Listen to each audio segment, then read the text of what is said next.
If you're looking for a cheap dinner idea, I'm going to be honest with you, this probably is not the one. We're making Beijing beef. It's our favorite thing to order at Panda Express, and while this came out great, I want to be upfront about the cost and effort.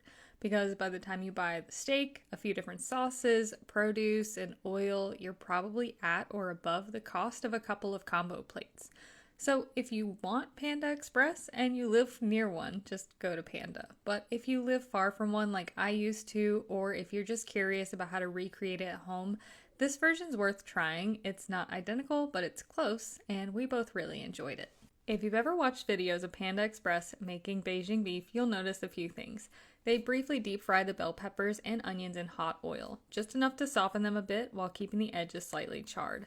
And the sauce is essentially their sweet and sour base with garlic, ginger, and chili garlic paste stirred in. So here's how it comes together. Start with about a pound of steak, sirloin, flank, or anything that slices thinly and cooks quickly. Slice it across the grain into strips that are about 1/8 of an inch thick, and if you put the meat in the freezer for about 20 minutes beforehand, it'll be a lot easier to cut clean slices.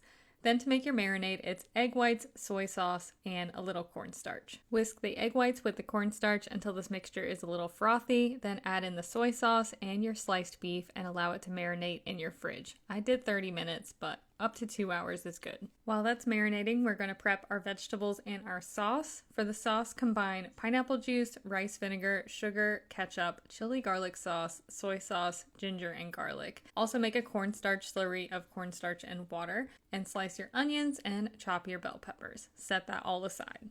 Then take your marinated steak out of the fridge and dredge each piece in cornstarch. This part can be a little messy, but it's important for getting that crispy texture.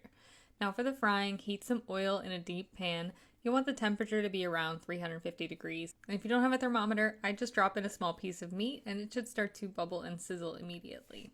Fry the steak in batches. Don't overcrowd the pan. Each batch takes around 4 to 5 minutes. The beef will turn a deep golden brown color. Transfer it to a rack to drain. You'll probably need about 3 to 4 batches depending on your pan size.